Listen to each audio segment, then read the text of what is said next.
कभी कभी आपको ऐसा नहीं लगता कि आप इतना हार्ड बोल देते हैं कि यहाँ के एक मंत्री ने आपको कहा कि हम एफआईआर कर देंगे? कौन एफआईआर कर देगा? अशोक चौधरी ने कहा कि ना वो किए हैं, जाके मानहानि बेचारे किए हैं, सर्वदलीय नेता अशोक चौधरी। देखिए हम लोग यहाँ सुनते हैं, सर्वदलीय कैसे? मैं बता रहा हूँ कैसे। जैसे हम लोग सुनते हैं ये नेता इस दल में थे, छोड़कर दूसरे दल में चले गए, दूसरे दल को छोड़कर तीसरे में चले गए। अशोक चौधरी इन सब से ऊपर है। उन्होंने इतना दिमाग लगाया कि एट ए टाइम हम सब दल में रहेंगे। तो उनके पिताजी कांग्रेस में, ये खुद जदयू में, बेटी लोजपा में, दामाद आरएसएस भाजपा में, और अब कोई हमने बताया भाई एक आरजेडी बचा है, उसमें कोई भगिनी भतीजा बेटा भाई किसी को डाल दो।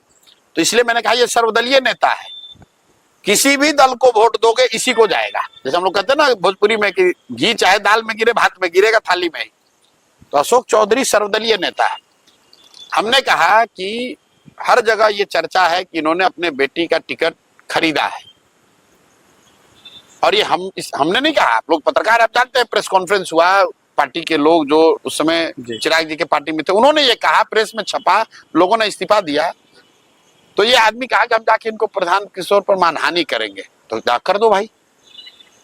अभी दिलीप जायसवाल ने, आपने सुना होगा, कहा कि हम प्रशांत किशोर पर साइबर थाना में केस किए हैं जी। अब बताइए, इस भाजपा का राज्य का अध्यक्ष वो केस किया है और अभी तक पुलिस हम तक आई नहीं, हमारे पास आई नहीं भाई। या तो पुलिस उसकी सुन नहीं रही है, फर्जी बोल रहा था ये आदमी।